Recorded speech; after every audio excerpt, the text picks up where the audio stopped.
Good evening, I'm Stacey Amos for News Channel 8, and these are the top stories that we have for you tonight. Cockroaches, termites, and ants. Oh my. Opportunities in the racing industry right here on St. Croix, and downpours in Trinidad caused 2 deaths. Those stories and more up next for you on News Channel 8.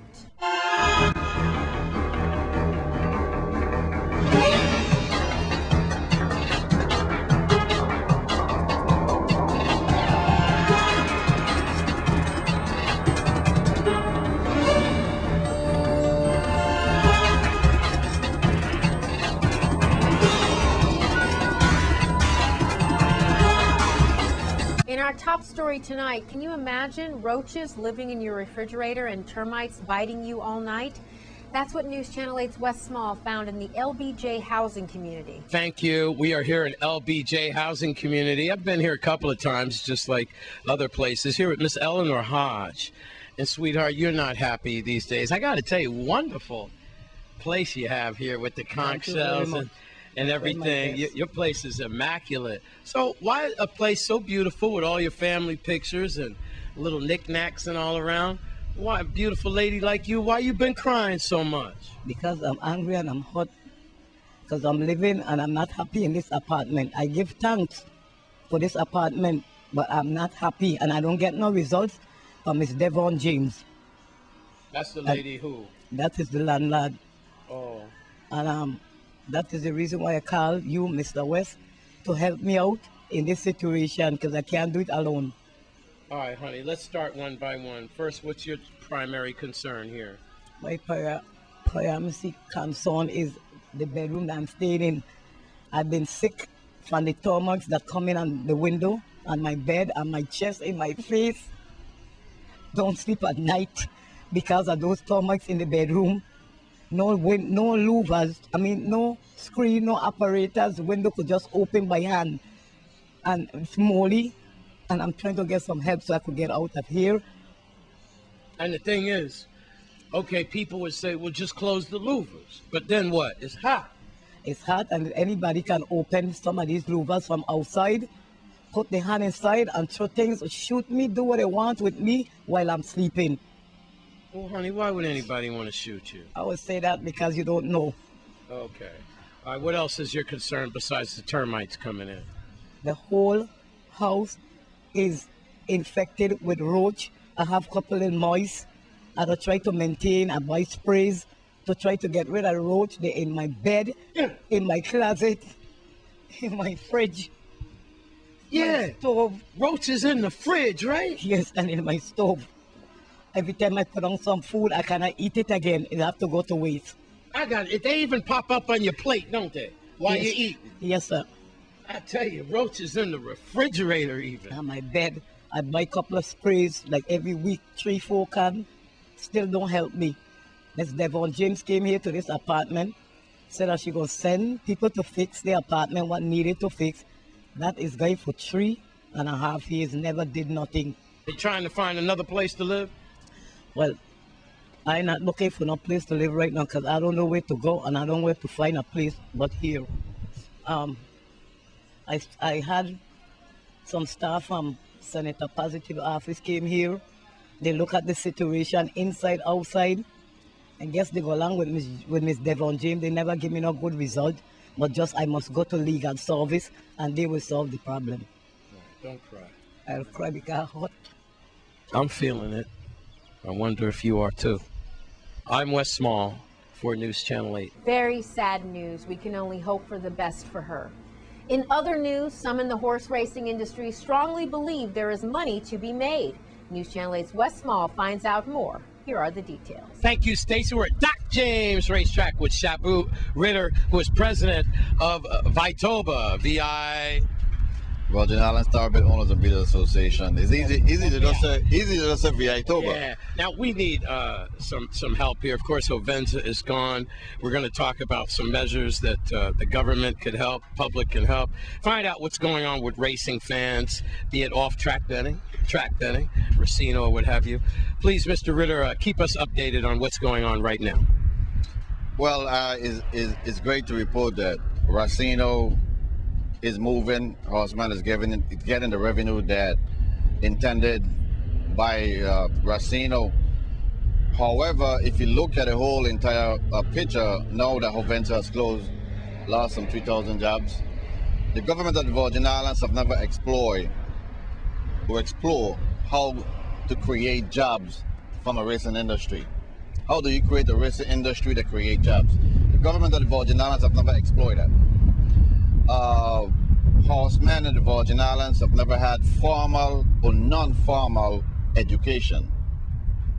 Horsemen in the Virgin Islands have never been taught how to make a living from horse racing. Every man for himself. Every man for himself. So we have a culture of horse racing. We love the sport. It's the sport of king. But in the Virgin Islands, the government have never again explored how to create jobs, how to harvest jobs from the racing industry. Mm-hmm. It's one thing to get money with the Racino or come out in bed or whatever, but it's another thing to maintain people's jobs and that goes from the groomsmen all the way up to the cashiers. I mean, the concession stand, the field workers. Break it down to me. Well, we have trainers, we have grooms, we have owners. One of the things that Racino does, and I testify on the Senate floor in 2010, Racino is a can of worm. Once you open up this can of worm, you can create a whole lot of issues. Number one, you can create a new demographics of people. You're also going to create a new market. You're going to create a new revenue stream. You're also going to harvest new horse owners, but not just new horse owners, wealthy horse owners. Mm-hmm. That's the intent of Racino. The purpose of Racino is to enhance horses and help create a breeding industry. Now, over the past year, we've been working with Senator Neville James to move one of the most comprehensive pieces of legislation once it comes to the floor is racing industry legislation. That's the beginning to develop a racing industry. Along with that, you have racing about breeding incentives as part of the package. But again, the government of the Virgin Islands in this tough economic time, where we have Racino, it takes the average racing state. Let's say, for instance, New York. It takes New York almost 25 years just to pass this piece of legislation called Racino. We did it in 5 years. Now, in New York, the Racino operator paid the state of New York almost $600 million for the application outright. This is non-refundable. In Massachusetts, Governor Duval just legislation this year. Suffolk Down Racetrack has applied for a Racino license. The fee to apply for this license is $440 million, non-refundable. This is application fee. When you look at the Virgin Islands, we're doing this thing so backwards and so inefficient, if I can use the word, is that the application fee for a Racino, what, about $1,500? Because again, we don't have a developed racing industry. Are you kidding me? $1,500 as opposed to millions. Yes, we're losing a lot of money. At Doc James Racetrack, I'm Wes Small for News Channel 8. The VI National Guard celebrated a significant promotion. Let's take a look. Attention to order. Joint Force Headquarters, Virgin Islands National Guard, order number 121-500, dated 30 April 2012. The Adjutant General of the Virgin Islands has reposed special trust and confidence in the patriotism, valor, fidelity, and professional excellence of Sergeant Major Dolores English Edwards. In view of these qualities, demonstrated leadership potential and dedication service of the Virgin Islands National Guard, Sergeant Major Edwards is therefore promoted to Command Sergeant Major. I'd like to just say thank God for taking me this far in my life and in my career. Coming up, Trinidad and Tobago declare an emergency after mudslides take the lives of 2. That's up next in your Caribbean Report. This is News Channel 8. This is News Channel 8. Now here's your Caribbean Report.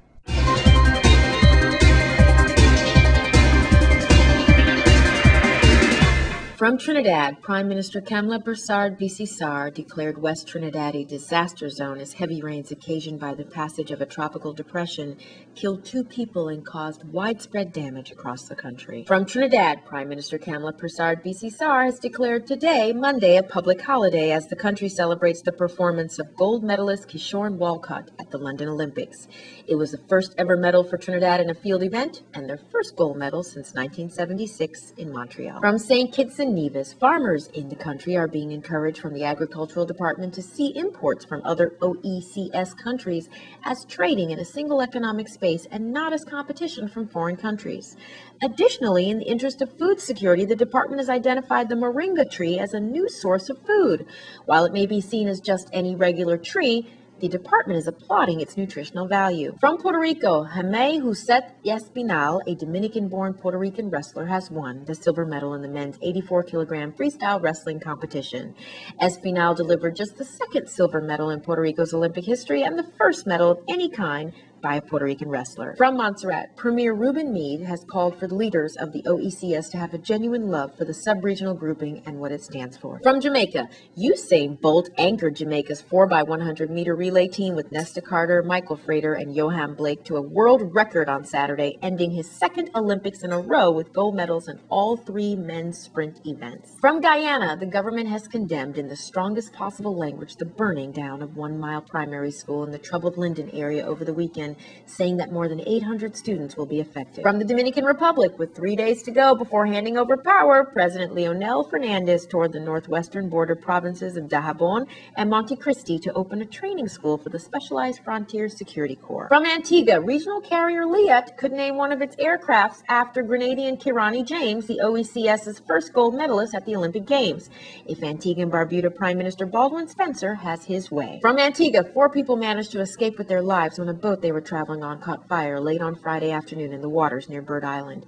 According to reports, the cause of the fire could have been electrical, but that would need to be confirmed after a formal investigation is done. And in your cricket update, West Indies all-rounder Stephanie Taylor has become the first woman to be nominated for the ICC Cricketer of the Year award after being included in the 2012 long list for the ICC's top accolade. And Usain Bolt could repackage himself as a big hitter cricketer in Australia's Big Bash League after defending his sprint double at the London Olympics. The Jamaican said he's been contacted by Shane Warner about joining the spin great at the Melbourne Stars Club in the 2020 league, which begins in December.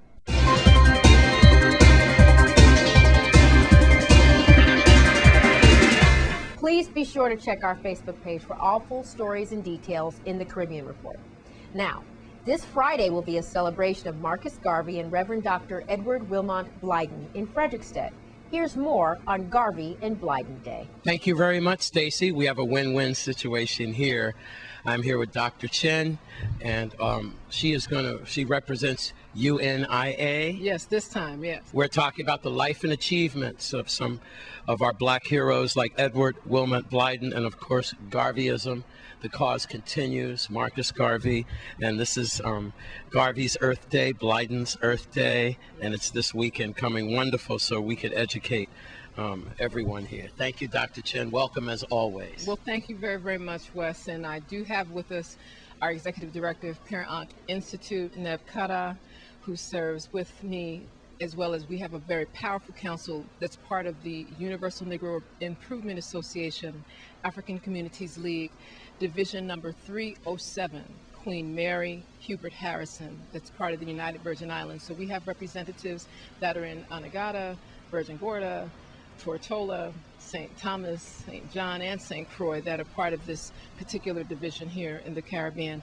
And this week on August 17th, in honor of the 125th anniversary of the Earth Anniversary birthday, Earth Strong, yes, of the Honorable Marcus Messiah Garvey, we're going to be hosting a program at the Harbor Lights Courtyard here in Frederiksted, Freedom City. So we're encouraging the community to come and learn more. And in addition to us celebrating the 125th anniversary of Garvey's birthday, we're also honoring the 180th anniversary of our own African Renaissance Native Virgin Islander, the Honorable Reverend Dr. Edward Wilmot Blyden, who was born on August 3rd in 1832. So we have a number of programs. There's going to be some video communication shared. There's going to be some spoken words, some poetry, some dance, some music, and particularly we're going to be giving some information on the formations of the UNIA-ACL here. We're going to be speaking about the Global African Diaspora Summit that happened in South Africa this May. And I think that it would be ideal for Nebkada to speak to some of the more ancestral focused parts of this activity as well. All right. Sure. Thank you. Thank you, bro. Yes, it was. One of the things that I'd like to emphasize is that why is it important that we here in the Virgin Islands, especially here in St. Croix and Frederiksted, should be celebrating Marcus Messiah Garvey's birthday and the UNIA-ACL movement?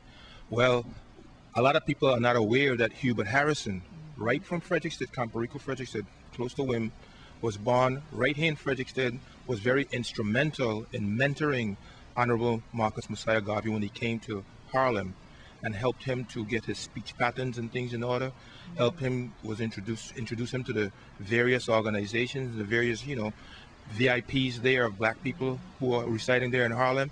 And so he helped to shape and mold UNIA-ACL. Dr. Chin, bring it on home, and this is this weekend. Right, this weekend, Friday, August 17th, while we're honoring the 125th anniversary of the birth of the Honorable Marcus Messiah Garvey, we welcome you.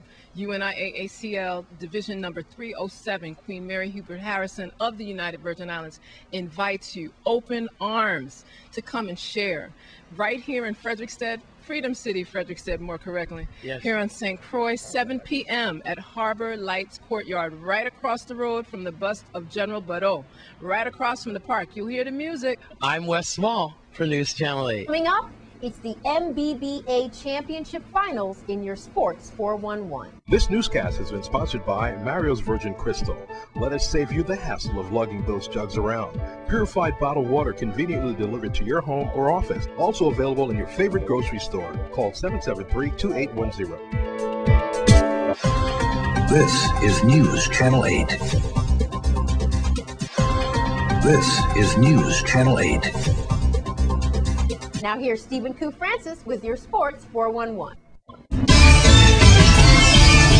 Thanks a lot, Stacy. This weekend, the NBBA Finals tipped off between Boys Dem and Guidance. Well, Game 1 had excitement from start to finish. Let's pick up the action in the second half, where Boys Dem had a 1-point lead, 42-41. At the start of the third quarter, Boys Dem Rashid Swanson, he comes up with the steal. Give me them cookies. He finds Wilson Ferris for the layup, putting Boys Dem up by 3. Guidance, next possession, Jerome Nathan, he buries the 3-ball side pocket, ties the game up at 44-all. Back comes Boys Dem. Kadeem Jones finds Zamari Swanson on the backdoor cut. Oh, nicely done for the easy layup. Boys Dem back up by 2. Then Guidance answer right back. Joffrey Polanco for 3. Make it 4. His 4-point play put Guidance up by 2. After 3 quarters of play, we had a tie game, 70-all. To the fourth quarter we go as both teams were exchanging blows. First, Swanson with the fadeaway that touches nothing but the bottom of the nets. Nathan, he answered right back for Guidance as he beat Swanson off the dribble like a rented mule for the layup, tying it up at 72-all. Later, Guidance down 4. Nathan with another 3-ball side pocket. He's on fire. He's burning up. He's burning up. Then Stephon Adams, his 3-ball ties the game up at 78. Oh, what a game. What a game. Boys Dem Rashid Swanson, he joins the party as he made 2 huge back-to-back baskets, giving Boys Dem a 4-point lead. But Guidance just wouldn't go quiet into the night. Nathan, he drops a 3-ball from Constitution Hill, my son, bringing Guidance back within 1. Whoa, what a game. Boys Dem, Kadeem Jones shows that he got a heart of a lion as he takes it in amongst the trees and finishes with the soft kiss off the glass, pushing back Boys Dem lead up to 4.89-85. So Guidance down 4 with 19 seconds left. They got the ball into their hot hand. Nathan, and he delivers with a huge 3-pointer, bringing Guidance within 189-88. What a game. With 6 seconds left, Boysden Wilson Ferens, he was quickly fouled. He made one of 2 free throws, but then Guidance, they turned it over. Huge turnover, as that was the nail in the coffin, as Boysden won 90-88. Zamari Swanson, he had 27 points. Ferens, he chipped in with 19 points. Nathan, he had 33 points for Guidance. After the game, I spoke to both coaches. Man, listen, it was a real dark fight, and it was fun. I came in with a game plan in up to my, strength, but we pull out the win. Hey, talk about the player Zamari Swanson, man. He took over that game in the 3rd and 4th quarter, give you guys some big buckets, some huge buckets down the stretch, man. Well, Zamari, he got a lot of lanes, I don't know who he come from, I mean, somebody could tell me where he come from, but he got a lot of lanes, and if he just play with his head, cause I mean, we had problem bringing up the ball, and I told Zamari go get the ball, because I know he big enough, he could play the point, and there'll be problem to hold him. So long as he keep his head in the game. Yeah, man, he definitely showed his versatility, man. So what's next for game 2, man? Well, I'm gonna be losing my point guard. He going back to school, so I got to come with a different plan for Monday. But I think by Monday we should be all right. We should be all right Monday. Tough loss, losing first game of the championship. You guys we fought hard, and some turnovers down the stretch definitely cost the game, man. Yeah, if I attribute, I mean, my guys play real well, with all kudos to the boys, but we missed a lot of easy layups. Our offense worked real good. We had a lot of open shots. We just didn't capitalize. Down the stretch, we even to the end, we got a turnover and denied us a really good shot that we better have. So we had them on the ropes. And of course, I didn't have Invasion 1, Invasion 2, and Agent 0. All right, man. So Monday, what will we look forward to Monday, man? Well, another tough game because we're playing hard, man. And who knows who comes, but it's showing that whatever we have here in St. Croix, at least for my team here, we could still do the job. So if we get our little help from St. Thomas, our guards or whatever, fine. But if not, fine still. Well, the next game is on Monday night at the Ronald Charles Gymnasium starting at 8 p.m. Going out and show your support. That's a look at your Sports 411 update. I'm Stephen Francis for News Channel 8. Back to you, Stacey.